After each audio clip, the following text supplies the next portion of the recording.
Mark chapter 9 verse 9 hanggang 13. Habang pababa sila sa bundok, sinabi ni Jesus sa kanila, "Huwag niyong ikwento kahit kanino yung nakita niyo, hanggang sa time na muling mabuhay ang Son of Man." Kaya sinunod nila si Jesus at wala silang ibang sinabihan tungkol sa nangyari. Pero nagtanungan sila kung anong ibig sabihin ng muling pagkabuhay. Tinanong nila si Jesus, "Bakit po sinasabi ng mga teachers ng law na dapat maunang dumating si Elijah bago ang Christ?" Sumagot si Jesus, "Una talagang dadating si Elijah para ihanda ang lahat. Pero 'di ba, sinasabi ng scriptures na sobrang maghihirap at ire-reject ang Son of Man. Ito ang totoo. Dumating na si Elijah at ginawa ng mga tao sa kanya ang lahat ng gusto nilang gawin gaya ng nakasulat sa scriptures." Ito po yung nangyari after ng transfiguration, na kung saan si Jesus ay nagliwanag, nagningning sa kaputian yung kanyang mga suot at nagliwanag siya. And then suddenly nakita ni Peter, James, and Andrew, silang tatlo lang yung kasama ni Jesus at this account. Nakita nila si Elijah at Moses na kausap ni Jesus. And then may bumabang ulap, tapos narinig nila yung tinig na nagsasabing, "Ito ang minamahal kong anak. Makinig kayo sa kanya."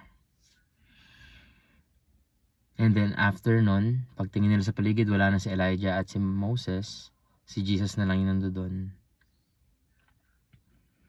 Bumaba na sila.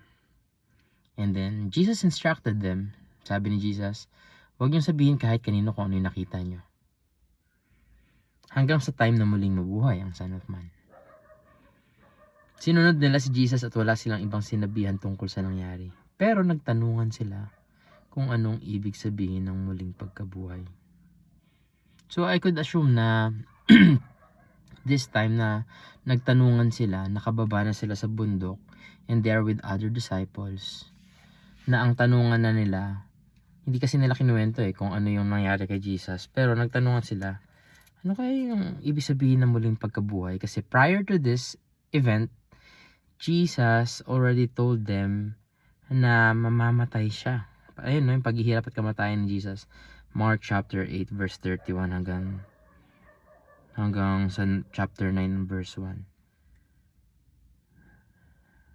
Ayan. In-explain ni Jesus, ayun, sinabi niya sa verse 31, nagsimulang magturo si Jesus sa mga disciples niya tungkol sa mga mangyayari sa kanya. Sabi niya, "Papahirapan ako ng sobra ng mga Jewish leaders, ng mga chief priests, at ng mga teachers ng law, at saka ako papatayin. Pero bubuhayin ako ulit sa ikatlong araw." Ang lino niya sinabi, ako. Saka ako papatayin. Papahirapan muna siya ng sobra. Hindi lang basta papahirapan, papahirapan ng sobra ng mga Jewish leaders and chief priests at ng mga teachers ng law. At saka ako papatayin. Pero bubuhayin ako ulit sa ikatlong araw. Ang sakit nun no? Jewish leaders, ibig sabihin, the people they are looking up to. The people who are supposed to be their mediator to God. Chief priest. Di ba yun ang trabaho ng pare, tagapamagitan sa tao at Diyos. Teachers ng law. Sila dapat yung nagtuturo ng batas na galing sa Diyos na mapagmahal. Pero yung batas nga nagtunog na ng harsh, irrelevant, nagmistulang masama na yung batas. Dahil nga kung paanong ini-enforce ng mga teachers of law. Na ang heart naman ng Diyos nung binigay niya ito kay Moses ay pagmamahal. Pero yung application nila void of love and mercy. Puro justice na lang, no? Wala nang mercy and love.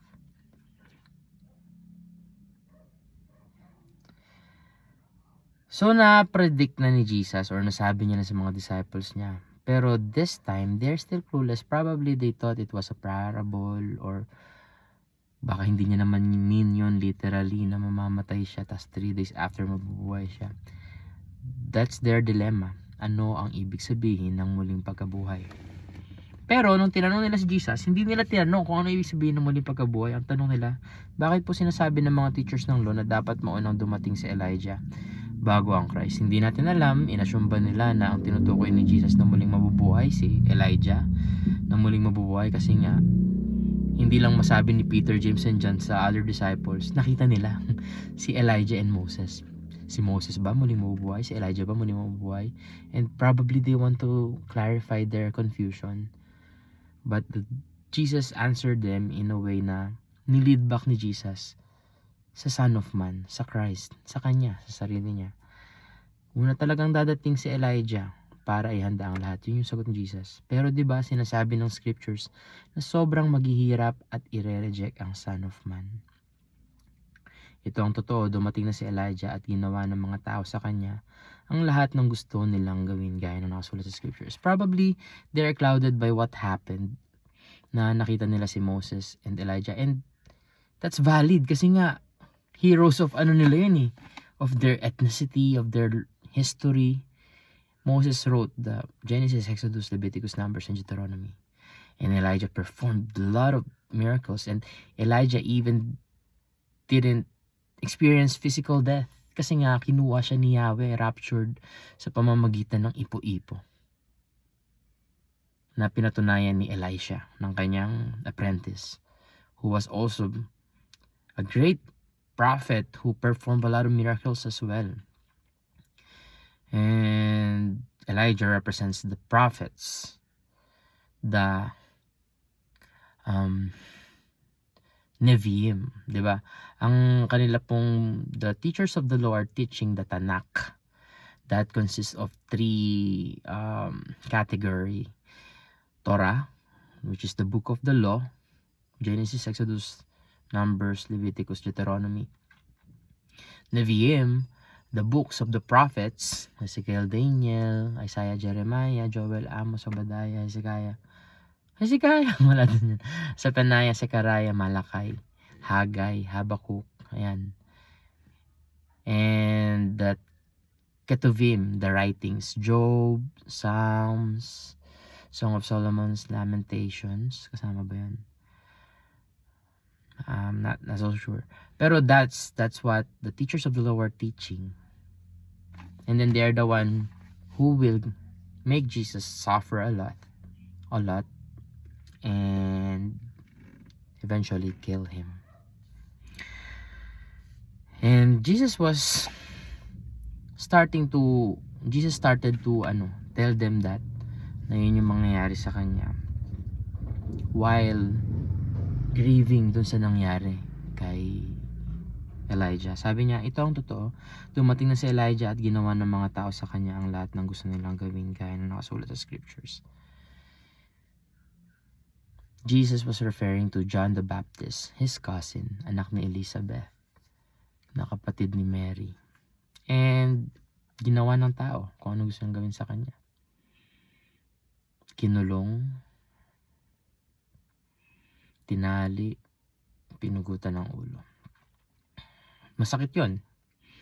And while processing all these emotions, Jesus already knew what would happen to him. Papahirapan ng matindi, ipagkakanulo ng mga pinakamalalapit sa kanya. Pahihirapan ng matindi at mamamatay para sa atin. Bakit, Kuya A? Kasi nga, ang tanging makababayad lang sa inutang, kung ano yung inutang. Nung nagkasala ang tao,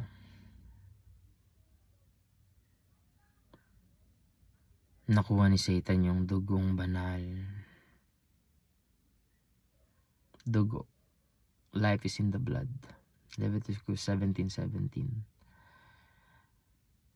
And yung dugong banal, holy life, holy blood, was robbed of us when Satan tempted Adam and Eve.